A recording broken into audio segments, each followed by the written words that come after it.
Welcome to Mindboost Moments, a podcast for those who want to hear from like-minded people and how they're making a dent in the world.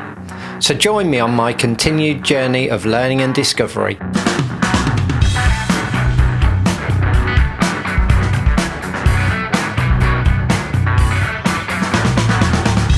In this episode, I had the pleasure of chatting to Rachel Norrington, who's a transformational coach. We spoke about some of the principles she follows as a coach and the trends she's currently seeing in business. We also spoke about learning from perceived failures and creating an accepting environment for the opportunities like this to become more accepting. I really hope you enjoy this episode as it flew by for me. This is Mindboost Moments.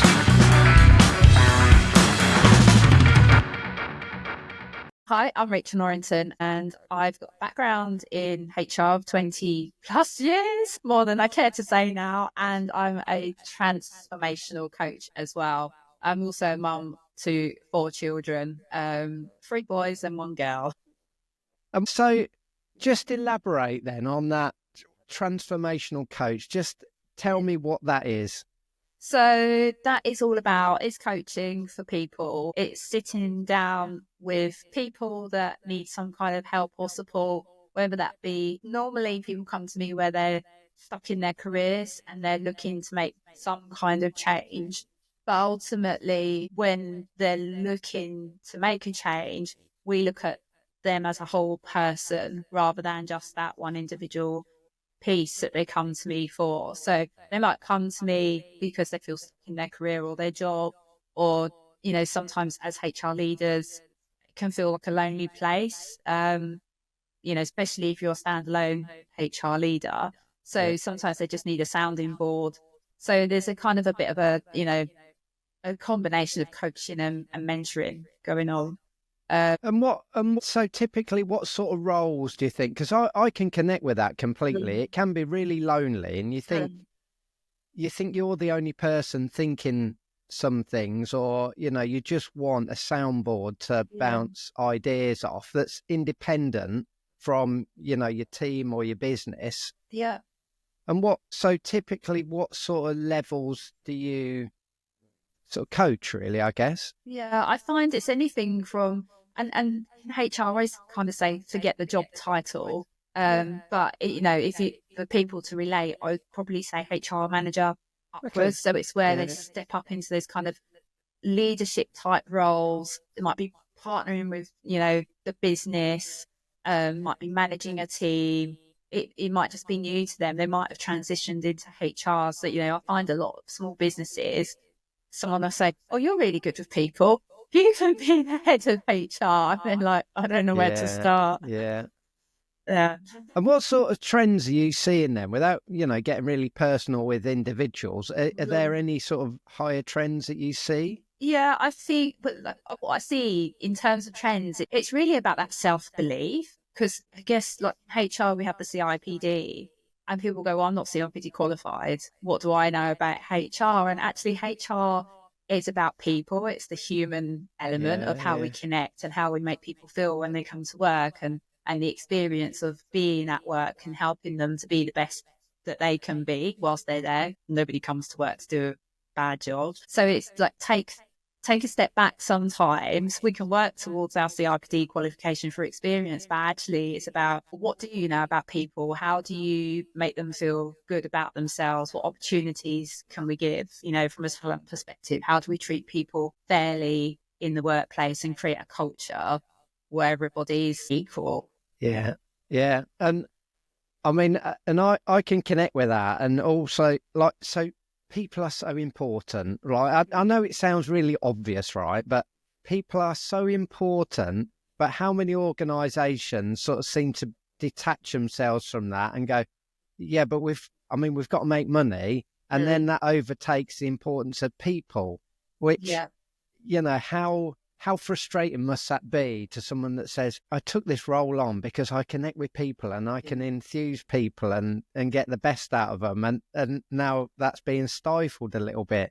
Yeah. And I share that frustration because I've been there. where, you really want to do good, you want to be proactive, you can see all the great stuff you want to do as in HR, but sometimes the business, in terms of what business plan is and, meeting what the shareholder, delivering what the shareholders Yeah. want, that can be quite frustrating because ultimately someone will look at the number first before looking at people. But actually, sometimes if we took a step back and looked at the way our teams are performing and the dynamics and the relationships and the connections happening, Yeah. if we took a coaching approach to people, you can bring people together in a different way and get them performing in a different way, playing to people's strengths, rather than just pushing, and actually burning people out because they're Yeah. exhausted. And what stops that from happening? Because again, that just sounds like obvious, doesn't it? But what stops Yeah. people and teams and businesses from taking that approach? I think what I see is it comes down to leadership. You get the pressure coming down, and when the pressure's put on people, people start to, that's where you see, I guess people go within themselves, or their pretender masks come on, if you like. So they're Yeah. not necessarily their authentic selves. They're trying to deliver. They want to be seen to be doing a good job. So then they lose sight of actually what's in here in Yeah. terms of Yeah. hearts, minds, and souls. And so they forget to connect with people. So, if you're a perfectionist, for example, as a leader, that can lead you to going within yourself and trying to control everything because you want Yeah. everything to be perfect. And so Yeah. Yeah. then you're not necessarily putting the trust in your team to deliver. And therefore your team become demotivated because they can see you don't trust them and that Yeah. you're not getting the best out of them and allowing them to play to their strengths. So I Yeah. think it all comes down to our human, like our conditioning and our experiences in the past that shape how we then, Deal with it. yeah, Yeah. And some of that is about learning to let go. So, learning to unlearn almost, isn't it? To yeah, go, yeah, that's how I've been operating, but that's not yeah, appropriate for this stage of yeah, me or this yeah, stage of the organization. And, I had a conversation with Priyanku from Lego many months ago, actually.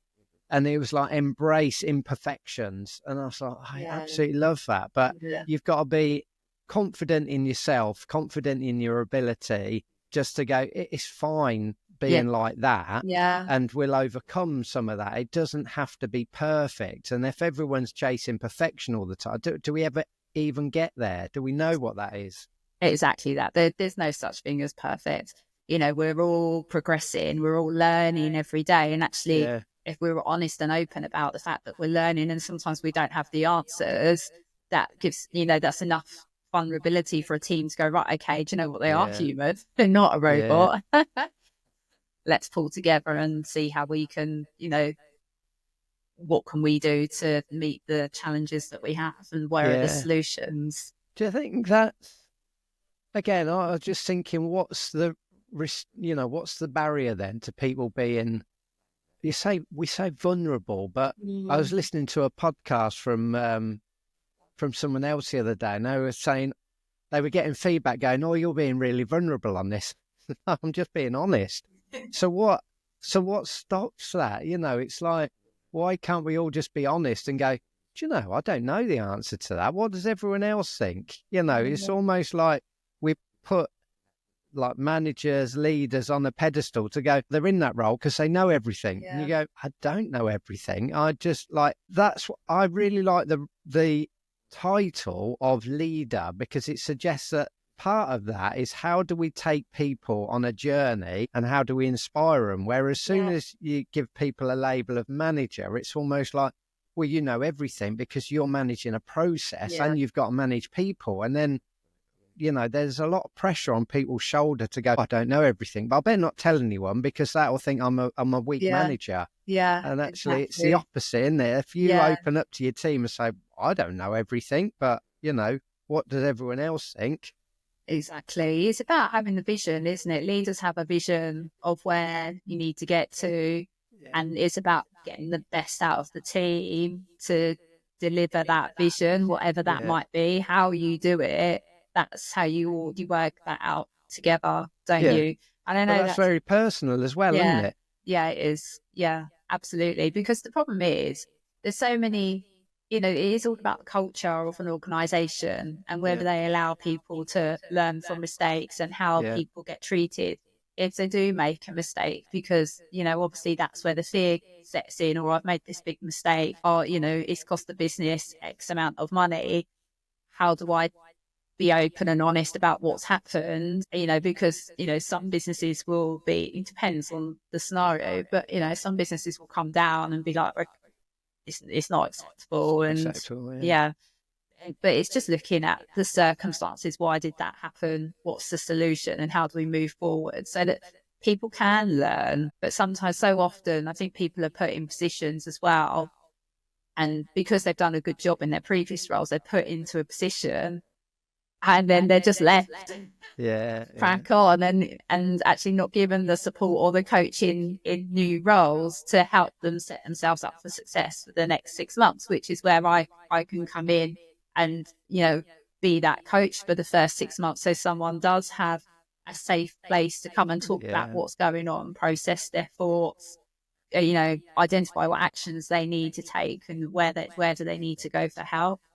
And I think that safe place is so important for people, as you say, to bring everything to, to get everything out and work through everything, because sometimes you can't do that in a workplace, can you? You just haven't No. built up that safe place or safe relationships to go, can I just, like, it's either can I have a vent or can I learn from what is not quite working in my mind? Yeah. Because I guess that's what I often try and process is I need a soundboard to go, this thing isn't going as I expected it. Is it me? So let's have a conversation with someone that I really trust to go, is it how I'm articulating it? Is it my expectations? Am I on a completely wrong expectation, like journey for someone else? And but you've got to create that framework and that space where you can go, I just need to get everything out, hear something back that I can also trust, because that's important in that relationship of coaching. I trust what feedback you're giving me, else there's a risk that I'm just going to go, oh, yeah, it was a nice chat, but I don't actually believe anything you're saying. Yeah. And also, with the coaching piece and like having that safe space, like whatever's going on at work, quite often there's a connection to what's going on in life as well. So it's about looking at the whole person, not just that one scenario, because through, when a leader is leading in a particular way, it could be, why do they want to control in that way? Why do they feel the need for everything to be perfect? What's the subconscious belief there that's going on for them? What's their inner story? Like, what are they telling themselves they have to be great at their job? Moment. If you, in most cases, if you say to them, is everything okay? Is there, if you start asking that question and you've created a bit of a friendship or a bit of a relationship, most people are going, oh, I'm really sorry. This is what's going on. You go, oh, right, okay. Grab a cup of coffee and have that conversation. I was just going to say that quite often it's the simple things, isn't it? Like, let's go grab a coffee, have a chat, and then you'll see, taking that person out of that environment, you get a different response. Yeah, you do. Yeah. I've just recently, I've been speaking to lots of people about, the language I've been hearing is, oh, it's a bit of a battle, or we've got to get ready for the fight, or what. And you show, well, if you're talking that language, then expect a battle, right? Yes. But if you change your narrative to go, we're going into this meeting to make some new friends, then that is your mindset of when you come out. And it's interesting. I received an email yesterday, one of these sort of circular things. There was 5 top tips for how to start a really good day. And first of all, is like your morning attitude. So gratitude and optimism, and set yourselves up to think, what's the big wins out of today? And I'm just thinking, like, in a big corporate environment where you go, I've got this meeting today, I'm not Yeah. looking forward to it. It's going to be a nightmare. It's going to be a battle. And actually, if you change that to go, right, at the end of today, I want to make sure that I've made, 3 new friends in this Yeah. meeting. You go in with a completely different mindset, Yeah. don't you? Yeah, absolutely. And just like having that vision of what you want the outcome to be. So like taking 10 minutes for yourself and taking a deep breath and just visioning the conversation going in the way that you want it to go really helps, because it just absolutely changes your mindset. And also, if you're going in thinking, oh, this is going to be a battle, this is going to be a fight, your energy Yeah. automatically is really low. So like it's just recognizing, because it makes a difference. Like if we're feeling low in energy, our body language changes and we're giving off that like defensiveness. Whereas, Yeah. if we go in positive, we change our body language, we smile, people feel warm, Yeah. drawn to you. It makes a Yeah. difference, doesn't it? And Yeah. people want to be around positive people Yes. mainly. So, Yeah. let that be the lasting reminder to go, for them to walk out going, well, that was a really good meeting. Yeah. Not, yeah, that was a battle I thought it was going to be. Yeah. Like, Yeah. and it is just sort of psychological sometimes. And I always find that, I tend to type everything on the computer, but if I also had a notepad or so, that would just be the thing that I'd write down. How many friends? And that'd be the Yeah. heading, my personal agenda for that meeting. How many friends? Well, Nobody else has to see that. It's no. just like, right, yeah, tick. It's almost like, when you see these things on LinkedIn, it's like corporate bingo or stuff. Well, Yeah. just change that narrative and go, right, how many friends? Yeah, Need tick, to add that tick, one tick, on. yeah. Yeah. And then that's a story when you get home as well. You go, I made 3 new mates Yeah. today. So like, yeah, I Brilliant. like that idea. Yeah. But tick. So before we had a conversation, I asked you a couple of questions, didn't I? About one of the first one was, what excites you, makes you fizz with energy? And I wanted to know, so what makes you bounce in each day? Oh, what makes me bounce? It is really corny, but it's what I do and it's why I do it. It's the people that I work with. I love working with people. I love listening to them about the action that they've taken and their enthusiasm and seeing them light up. But also, I love it when they do the really deep work and they have that breakthrough moment and the light bulb, the real light bulbs go on and they're like, actually, do you know what? That's what I want to do in my career, or that's what I need to focus on. And that just really kind of, that really gives me the energy. And I think as well, when like I've got clients that message me, and they'll go, oh, I've used the havening today before I've gone into a meeting. It's really helped me. I came out in a different, it really helped my mindset. And I love that, because it's like, yes, they're using the tools and the resources that I'm And teaching them. what was that So specifically? havening is havening touch, and I use that with clients to help. It's like a calming technique, but also when I work with clients, we use event havening to go back and neutralize specific moments in time that we've identified have triggered them in terms of a limiting belief that they have. So it's helping to neutralize that kind of landmine that sits on their brain waiting to be triggered. So, and then through event havening, it kind of puts that event, this gives it the moment, it's time in history, so it doesn't trigger them again. So that's what I use in coaching. So we take them backwards to go forwards.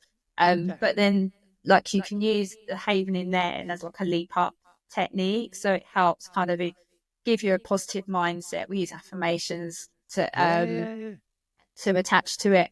And so clients go out and they use it then in their daily practice to really help them with their confidence and prepare themselves for situations that they know in the past might have triggered them, to just help them manage those situations. Yeah. Yeah. So that. So Okay, and so in my language, I would say there's a blocker there that's Yeah. stopping me from moving forward, and then Yes. the way to overcome it, you use something called havening to Yeah. help them Yes. overcome it. Yeah. Okay, Yeah. and I guess what I'd so it's not about is it about leaving that behind and forgetting it, or is it about understanding why you think that's a barrier and what, what is in Yeah. your mind to stop you from overcoming that? So you sort of recognize that and you learn to Yes. understand it. Exactly that. Okay. So I use event havening, limitless light therapy, and the limitless light therapy takes you back to a moment in time where there's been an event, usually before the age of 7, and Wow. it's that event has meant that you've made it mean something to you, and therefore you must behave in a certain way. Through the limitless light therapy, we can we go back and identify where that is, and I help people to reframe what that belief is, so that, and it's, quite often people say to me, "Can't remember what I did at the I was age of just going to 7." say that. Oh my God, that'd be my So it's challenge. about trusting the process. Yeah. And they find it, we start off, with something kind of fairly recent, and we go back. And what you find is that all those events are then connected to this Yeah. one So you specific. join the Yeah. dots basically, don't you, to get back to Yeah. a So the real limitless core. light therapy helps them to kind of reframe the perspective, to be able to think, actually, do you know what, that belief is no longer serving me. Um, Yeah. this is what it needs to be moving forward. So it kind of, Yeah. it sets people free. So, and that's what I love about that, the being stuck process. So I trained with Procedure 360 on this. And it, because what it does is it kind of helps people to release from their past, to then Yeah. be able to move forward with the Yeah. coaching what are your goals? And then we, use different techniques to move forward with your goals. But sometimes you need to understand what those limiting beliefs are and why they're there, Yeah. to be able to then really kind of take action and move forward. And with that understanding, deeper understanding of yourself.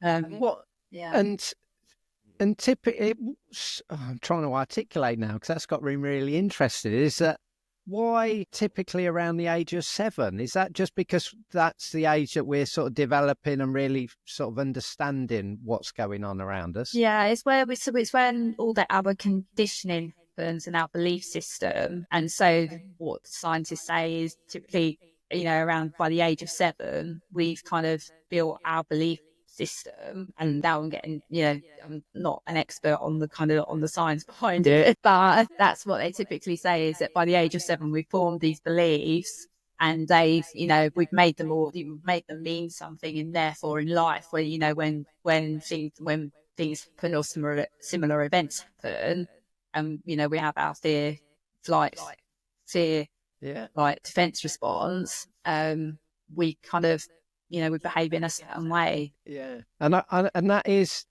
so that range is different for everyone based on the development of your brain, because I've heard other science reports that say, up to the age of 11, most things are, Mm. you've got an opportunity then because the brain is still malleable in Yeah. terms of its Yeah. understanding and learning. And then after that, it's getting more solidified in your belief system. And Yeah. so I guess, any positive impact that we can have on our children has got to be, but, before the age of 11, ideally by that age of 7, Yeah. and the experiences that they've got in life. And I mean, wouldn't it be a great thing then to fast forward to a generation in the future where they've said, oh, actually, making lots of mistakes and learning from them is really acceptable? Because how many times as kids have you said, don't do that, you'll break it. Don't do that, you'll hurt yourself. Yeah. Don't, and the reoccurring thing is don't do that, don't do that, don't Yeah. do that. And so you grow up with that mindset to go, I better not do that. Yeah, And exactly that. And it's those specific events that impact us in terms of our beliefs. And it could be as simple as someone looking at you the wrong way. and therefore you've made that mean they don't like me.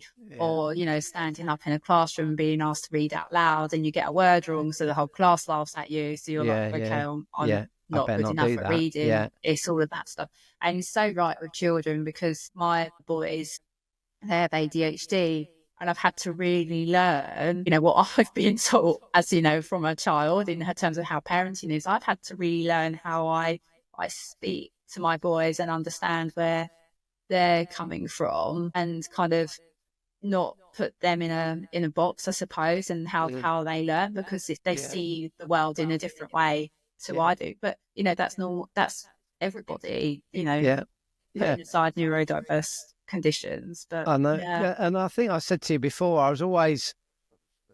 I'm naturally curious. I want to understand. So I'm an annoying child that would just say, why? Why does it work like that? Why can't we pull it apart? Why can't we do different? And, being in an environment where people say, because you just can't, is not helpful to me, because I just keep wanting to ask that why, or why, what, that doesn't make sense to me. Pull it apart, re-engineer it. Yeah.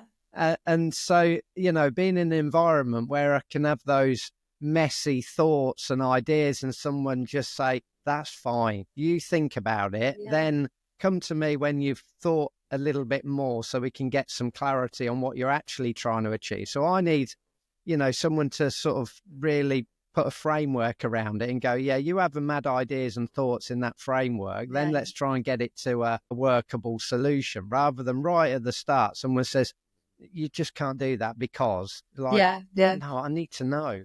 Well, it stifles your creativity, doesn't it? That, when people say to me, I'm not creative, that really annoys me. You are in the right environment. Everybody's creative.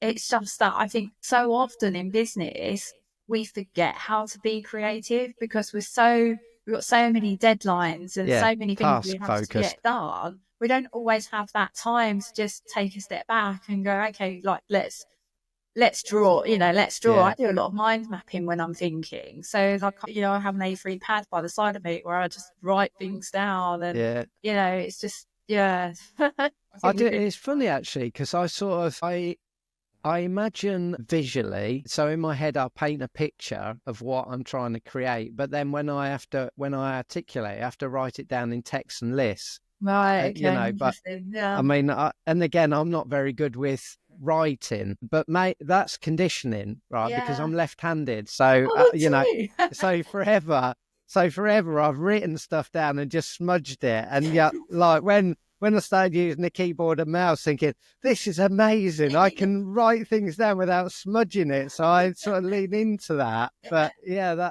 paint a picture, really visual, and then I have to write a list down and connect all that, and and those lists make sense to me. But if anyone else was to read them, it's like, this is gobbledygook. No, this is obvious. Because we've got our own unique perspective on things, haven't we? And that's what makes us all really interesting, which is why I get so enthused about working with people, because just having conversations and connecting in a human way, you kind of just get to know people on a deeper level that you wouldn't ordinarily get to know them in the workplace. So, which is why coaching is amazing, and it's especially in today's world where there's so much focus on AI, which I think we spoke about it as well. Is AI has its place, doesn't it?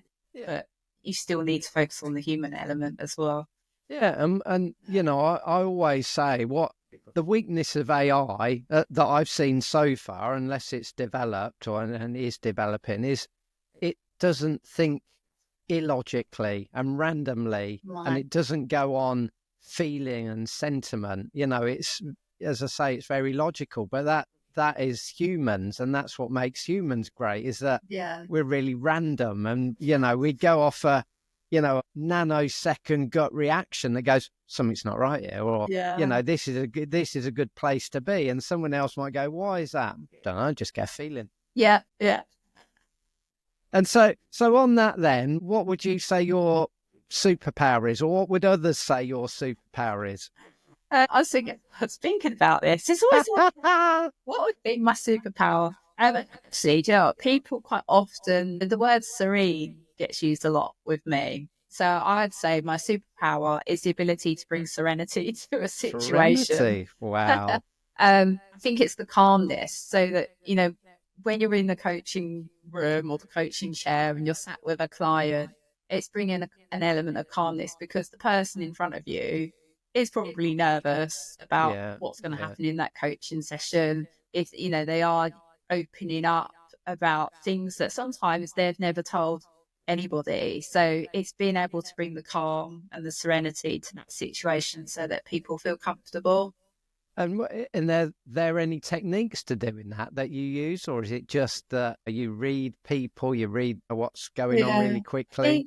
I think what I'm able to do is build that rapport with someone quite quickly, and being able to kind of read, I guess, like you just said, it's reading that person using my intuition, Yeah. being able to see something in that person that they can't see in themselves, and I think, that's the beauty of coaching, is being able to kind of hold that mirror up for that person to say, these are all the amazing skills that you have about Yeah. you. Like, stop telling yourself you can't You or you can't. don't, Yeah. or, stop that. This is all the positives, and yeah, shine And it light. and some of that, as you say, is intuition. You sort of see that pretty Yeah. quickly. And I mean, the sort of the last thing that I would just want to go into is, then do you think AI can ever replicate that? Don't think, well, no, because it comes down to that, the feeling, the seeing, the thinking. AI is technology, and I just can't see how it can, like, it's the sense of touch. It's the, being in a room with someone, and that Yeah. connection. And Yeah. I The just, energy. Yeah. yeah, it's just the energy that you bring to a situation. But there is a place for AI in your coaching to do the stuff that you might not enjoy, which is, Yeah. I've got to follow that all up in, a document. I've got to write it. That is quite a logical process, and you might then have to validate that. But all I keep hearing on the news is people are fearful of AI and the jobs Mm, it's going to take. But actually, like, based on this conversation, we'd say it can never take our humanity, because that's no. about touch and feel and emotion and energy. Yeah. So why should we be worried if we're more human-like? And then my next question is, why wouldn't we want to be more human-like? Exactly. Is that You can't be just how, like today, having a conversation about life and what you do, and just getting to know people. I'll be, buzzing after today's conversation. It helps to think about ideas, yeah, that creativity. It just can't be connection. no, I think human element is so important. AI has its place, and I think, the news is that's just all fear mongering, and it's that we go back to when we were talking about positivity. yeah, it's the That, opposite. yeah, that's negativity. I just think that's an element of control and bringing everybody's energy down, and Yeah. we need to tap into positivity and the positive mindset. And And then that just goes full circle then, isn't it? yeah, Because if you think, actually, if individuals were enthused by, the positivity, the connection, getting the best out of people, and we really enjoy that, then that's just going to spread across the team and the business. And actually, yeah, your transactional stuff, you would go, well, leave that to yeah, the AI and the algorithms and all of that. And then the bit that makes a real impact, but is not always quantifiable, is the human connection. But I've got a team that's absolutely buzzing because we've got all that. yeah. And I always say, I might be living in a utopian world, but that shouldn't be a utopian world, should it? It No. should just be, this is how we do stuff. Yeah, it should be. But we're all human, and that's Yeah. I love it. That yeah, ought to be the tagline. It yeah, should be, but we're all human. yeah. Yeah, we've all got our flaws, It's but that's what also makes it really special, isn't it? Because you appreciate them. yeah, exactly. Yeah, I love it. I've really enjoyed this. That time has gone so quick. it has, hasn't it? Yeah. I know. Oh, amazing. If people want to catch up with you and find out a little bit more about you and what you're doing, and also the Havening and Limitless Life, tell me how they do that. You can find me on LinkedIn, connect with me on LinkedIn. I'm over there, Rachel Norrington. And also my website is www.happyhr.co.uk. happyhr.co.uk. Love it. Oh, thank you so much for joining me. Oh, thank you for inviting me. That's been great. This has been Mind Boost Moments. If you enjoyed this conversation and want to hear more, subscribe wherever you get your podcast from. And if you want to learn how Mind Boost can really add feeling and emotion to learning experiences within your business, check out our website at mindboostlearning.com.